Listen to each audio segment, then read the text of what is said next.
I never expected her to remember my name, let alone notice when I stopped laughing.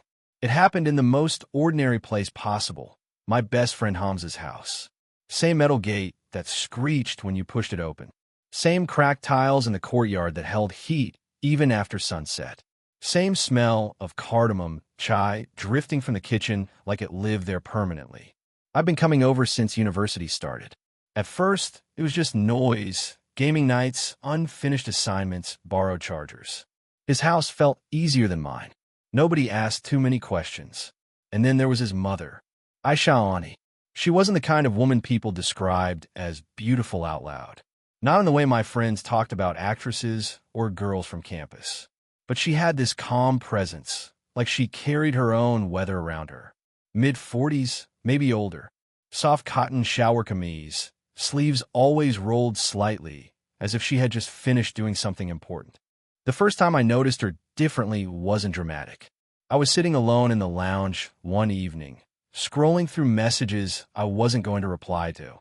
My phone screen lit my face while the rest of the room stayed dim. Hamza had gone out to buy snacks. She walked in quietly, drying her hands on a towel. "You're very quiet today," she said. "Now what happened? Now are you okay?" "Just an observation." I shrugged. "Just tired." She nodded like she understood something I hadn't explained. Then she placed a cup of chai in front of me without asking if I wanted one. "No sugar," she added casually. I looked up. "You remembered." She smiled faintly. "You always leave the sugary ones unfinished." It wasn't flirtation. It wasn't anything inappropriate. But something shifted. After that, I started noticing small things. The way she tucked loose hair behind her ear when listening. How she laughed softly at jokes that weren't really funny, mostly to make the other person comfortable. The way her eyes lingered half a second longer when conversations ended. I caught myself watching her hands once as she folded napkins at the dining table, slow, precise folds, like she needed order somewhere in her life. I looked away quickly, embarrassed by my own attention. Loneliness doesn't arrive loudly. It hides in habits, in scrolling through contacts and closing the phone without calling anyone, in typing, "Are you free tonight?" and deleting it before sending, in staying longer at someone else's house, because going back to your own room feels heavier. Hamza joked that I practically lived there. He wasn't wrong. Some evenings, he'd disappear upstairs for online classes or phone calls, leaving me alone in the lounge with her. We'd talk about nothing important, rising electricity bills, old TV dramas, how university students never slept properly anymore. Our conversations had pauses, long ones, but they weren't uncomfortable. Once, during a power outage, we sat in near darkness while the ceiling fan slowed to silence. She poured chai from a silver thermos, the faint steam rising between us. "You boys think life becomes easier after 25, she said, almost to herself. "Doesn't it?" I asked. She looked at me for a moment. Not amused, not sad, just honest. "You only learn how to carry things better." I didn't know why that stayed with me all night. After that, I started arriving earlier than Hamza sometimes. I told myself it was coincidence, timing, convenience. But she noticed. She always noticed. One evening as I stood to leave, she walked me to the gate, something she'd never done before. The street light flickered above us, painting shadows across her face. "Drive safely," she said, then hesitated. Her fingers adjusted the lid of the thermos she'd handed me to take home. "For studying," she added. Our hands touched briefly when I took it. Neither of us moved immediately. I said goodbye too quickly and stepped outside, my heart doing something unfamiliar. Not excitement, not fear. Something quieter. Something heavier. Halfway home, my phone buzzed. I assumed it was Hamza asking where I'd gone. But the message wasn't from him. It was from an unknown number. "Did you reach safely?" Aisha. And for a long time, I just stared at the screen, realizing I didn't know when she had saved my number or why it felt like the beginning of something neither of us had planned to start. White heavy checkmark prompt 3 heightening suspense. The emotional conflict unfolds, 500 words. Writing prompt. Now the emotional stakes rise, they're drawn closer, but something interrupts the flow. Instructions. One character resists or pulls back emotionally. unsure what the other truly wants. Introduce complications. A friend notices, a routine changes, someone walks in. Emotions should rise in short, intimate beats. No big drama, just tension and silence. Let their feelings be clear through actions, not declarations. End with a moment where they nearly cross the line. A near kiss, a half confession. Language guide. Use fragments and unfinished thoughts. Let the voice trail off like real internal monologue. Show hesitation in body language more than words.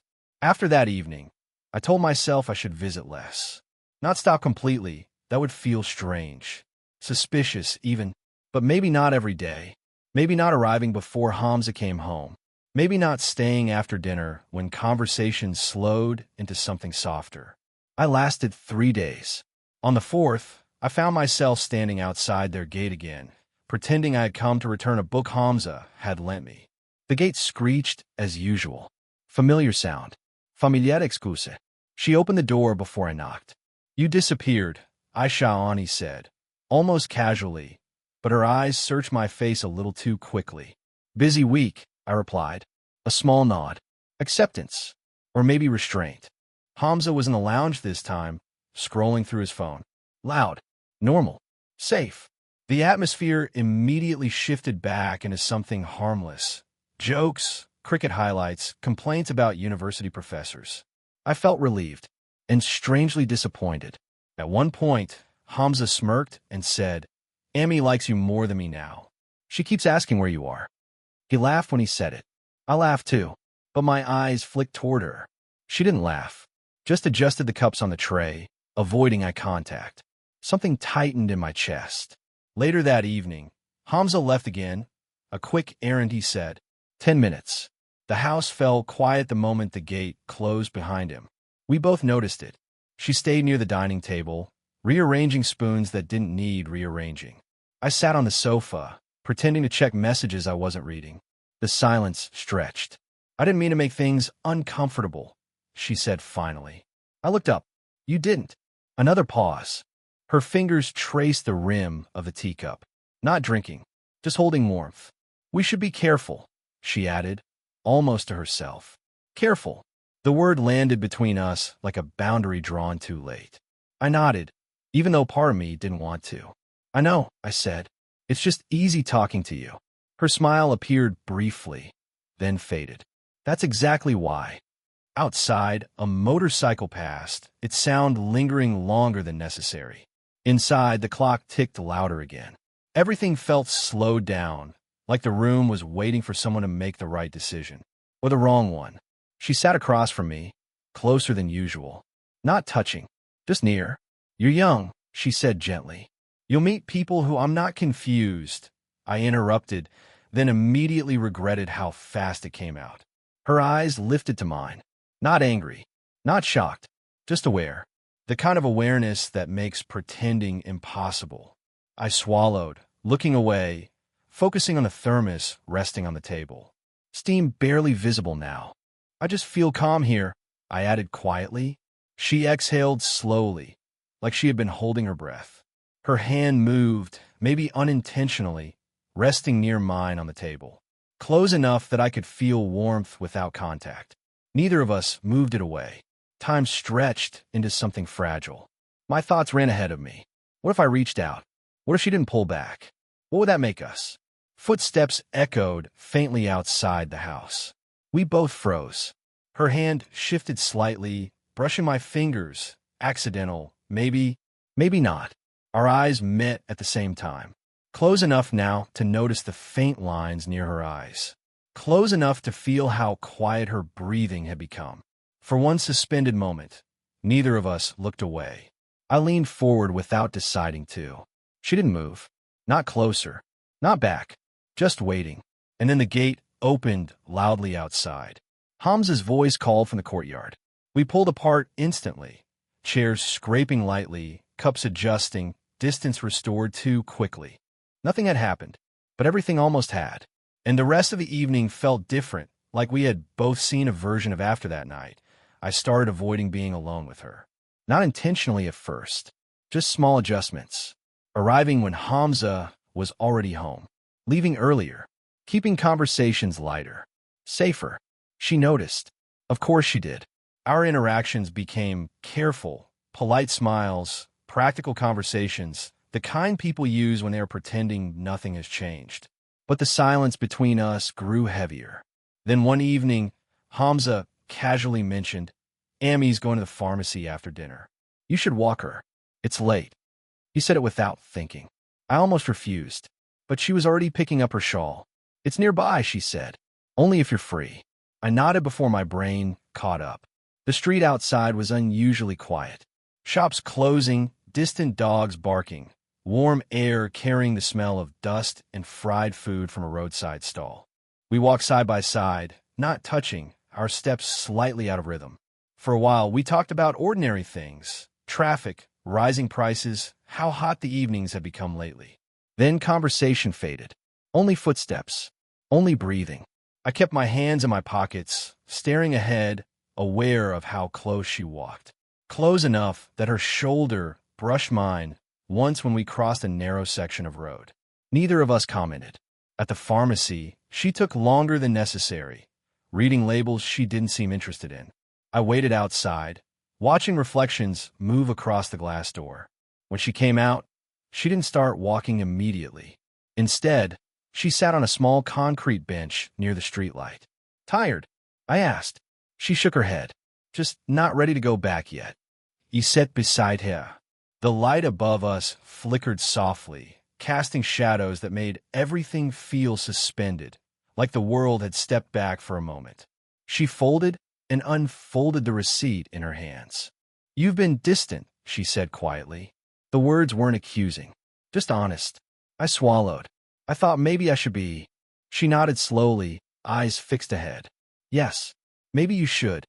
But her voice carried disappointment she didn't hide well enough. A long silence followed. Cars passed occasionally, headlights sliding across her face. For the first time, she looked tired in a way that had nothing to do with age. "I don't want to make your life complicated," she said. "You're young. You should be free from other people's unfinished stories." The sentence landed heavily. I turned toward her. "You're not a complication." Her laugh was soft, almost sad. "That's exactly what makes this dangerous." She finally looked at me fully. "I wait for your messages," she admitted, barely above a whisper. And I shouldn't. The confession felt fragile, exposed. My chest tightened. "I come here just to see you," I said before I could stop myself. The words hung between us, undeniable now. Her breath hitched slightly. She looked down, fingers gripping the edge of the bench. "This isn't fair," she murmured. "To you, to Hamza, to me." I knew she was right. I also knew neither of us was standing up to leave. The street grew quieter. Somewhere nearby, a shop shutter rolled down with a loud metallic clang. She shifted closer, not intentionally, maybe just seeking warmth, maybe something else. Our shoulders touched, stayed touching. I could feel the hesitation in her breathing, feel my own restraint thinning. Her hand rested on the bench between us, palm open, unmoving. An invitation, or a mistake waiting to happen. I looked at her. She didn't pull away. Her eyes searched mine, not asking for romance, not asking for promises, just asking for honesty neither of us knew how to survive. My hand moved slightly toward hers. "Stopped," she whispered, almost to herself. "Tell me, what do you think happens if we stop pretending? Ourselves we weren't ready to meet yet." I didn't answer her question, not because I didn't know what I wanted to say, but because every possible answer felt irreversible. My hand stayed hovering near hers for a second too long before I pulled it back. She noticed. Of course she noticed. We walked home quietly after that. No cuernis, no arguments, just a careful calm, like two people carrying something fragile between them. At the gate, she stopped before going inside. "We should forget this conversation," she said gently. I nodded, even though I knew neither of us would. She gave a small smile, polite, practiced, and disappeared into the house. That was the last normal moment we had. Because the next day, everything changed. I went over in the evening like usual. The gate was open, lights on, voices inside, but she wasn't there. Hamza sat in the lounge, eating chips. Amy went to Lahore, he said casually. My Kala isn't well. Might stay a few days. I try to sound normal. Oh, a few days. It shouldn't have mattered. People travel. Life happens. Still, the house felt different without her. Too loud. Too empty at the same time. The thermos was missing from the table. The kitchen door stayed closed. I left early that night. Days passed. No message. I told myself she was busy. Family things. Responsibilities. Adult life I didn't belong to. On the fourth day, I almost texted her. Did you reach safely? I stared at the words, realizing they were the same ones she had once sent me. My thumb hovered over send. I deleted it. If she wanted to talk, she would, right? A week later, Hamza mentioned it casually while we were walking to campus. Emmy's thinking about moving for a while, he said. My uncle wants her to stay in Lahore. Change of environment and all. The sentence hit harder than I expected. Moving? I repeated. Yeah, after you know. He shrugged vaguely. Since the separation, everyone thinks she shouldn't stay alone here. Separation. The words settled heavily. Confirmation of something we had never directly discussed. I nodded like it was normal information. But inside, something slipped. That evening, I didn't go to his house. Or the next evening. I told myself I was respecting boundaries. Giving space. Doing the mature thing. But truthfully, I was afraid of seeing an empty chair where she used to sit. 2 weeks later, she returned. I knew because Hamza mentioned Ammy's back during a phone call. He invited me over immediately. I said I was busy. I wasn't. Instead, I walked past their street after sunset, slowing near the gate without stopping. The living room light glowed warmly inside. Shadows moved behind the curtains. For a moment, I imagined knocking. Imagined her opening the door. Imagined continuing the unfinished conversation on that bench. My phone buzzed in my hand. A message draft sat open, her name at the top. Are you okay? I stared at it, then locked my phone. I didn't knock. I didn't send a message. I just kept walking. I didn't feel heartbroken. I felt paused, like life forgot to finish the sentence. I didn't plan to go back. That's what I told myself for almost a week. But routines have gravity, and some places start feeling unfinished if you stay away too long. So one evening, without messaging first, without thinking too carefully, I found myself standing outside Hamza's gate again. The same screech when I pushed it open. The same courtyard holding the day's warmth. Only this time, my chest felt tight, like I was arriving late to something important. The lounge was empty. Soft light spilled from the kitchen. I heard the faint clink of cups. She was there, standing by the counter, pouring chai from the silver thermos. Sleeves rolled slightly. Hair tied back loosely. Everything familiar, and somehow distant at the same time. She looked up. Surprise crossed her face first. Then relief she tried to hide. You disappeared, she said quietly. I almost smiled. I thought maybe I should. She nodded once, like she had expected that answer. For a moment, neither of us moved. The kettle hummed softly behind her. Outside, a motorcycle passed and faded away. She poured a second cup without asking and placed it on the table. No sugar, she said. I sat down. The chair felt exactly the same, but I felt different sitting in it, more aware of every movement, every breath. We talked about small things at first. Lahore, her sister, the heat, university exams, normal conversation. But underneath it, something waited. Finally, she rested her hands on the table and said, I thought distance would make things clearer. Did it? I asked. She hesitated, then shook her head. It only made the silence louder. I looked at my cup, watching steam fade into the air. I stayed away because I didn't want to make things harder for you, I admitted. Or for Hamza. Her expression softened at his name. Yes, she said gently. That matters. A long pause settled between us. Not empty, just honest. I keep telling myself this is just loneliness, she continued. Two people talking at the right time. Nothing more. And do you believe that? I asked. She didn't answer immediately. Instead, she laughed softly, tired real. I believe we met each other when we both needed to be understood. That felt closer to truth than anything else we had said. I leaned back slightly, hands wrapped around the warm cup. I don't expect anything, I said carefully. I just didn't want to pretend it meant nothing. Her eyes lifted to mine, and for the first time, neither of us looked away. The tension wasn't about crossing a line anymore. It was about acknowledging it existed. She stepped closer, resting her hand lightly on the back of my chair, close but not possessive. "This can't become a story that hurts people," she said quietly. "I know, but it also shouldn't become something we deny ever happened." I nodded. That was the choice. Not romance. Not escape. Honesty. Her hand moved from the chair to my shoulder. A brief, gentle touch. Warm. Steady. Human. No urgency. No trembling. Just connection. We stayed like that for a moment, understanding settling between us without needing explanation. Then she smiled, small, almost shy. "I'm glad you came back." I exhaled, feeling something finally ease inside me. "Me too." She picked up her cup, took a sip, and nodded softly. "Okay," she said, and somehow that simple word felt like acceptance of everything we were and everything we were choosing not to be. Tom didn't rush after that evening. Nothing dramatic changed the next day. No sudden confessions. No secret promises whispered under dim lights. Life simply continued, and somehow that made everything feel more real. I still visited Hamza's house, but not every day. University demanded attention again. Assignments piled up. Weeks moved forward the way ordinary weeks do, quietly, without announcing that something important had already shifted. But the space between us was different now. Easier. Honest. We no longer avoided eye contact. We no longer pretended conversations meant nothing.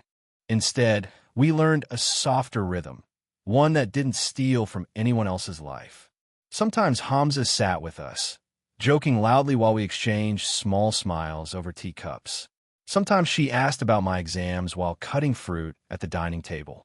Nothing inappropriate, nothing hidden, and yet everything understood. The silver thermos returned to its usual place on the table. One evening, she handed it to me again. "For long study nights," she said. This time our hands touched without hesitation. No rush to pull away. No lingering confusión. Just familiarity. Months passed. Hamza got busy with internships. I graduated. My visits became less frequent, but never distant. The connection didn't fade. It settled into something steadier, like warmth that doesn't need constant tending. One morning, weeks later, I stopped by unexpectedly around 8:47 a.m. I remembered the time because sunlight filled the lounge exactly the way it used to during exam season. She stood near the window watering plants, surprised to see me so early. "Coffee?" she asked automatically. "Tea," I corrected, smiling. She laughed, that quiet laugh that at first unsettled me months ago. We sat together before the house fully woke up. No heavy conversations, just morning calm. Birds outside, the ticking clock softer now. She told me she had decided not to move away. "I realized," she said, stirring her tea slowly, "running away doesn't really change what you've learned about yourself." I understood what she meant without asking for details. Our lives moved forward separately. Jobs, responsibilities, new routines. But we stayed connected in ways that felt respectful, grounded. I met new people. She rebuilt parts of her own life, too. Yet there was an ease between us that never disappeared.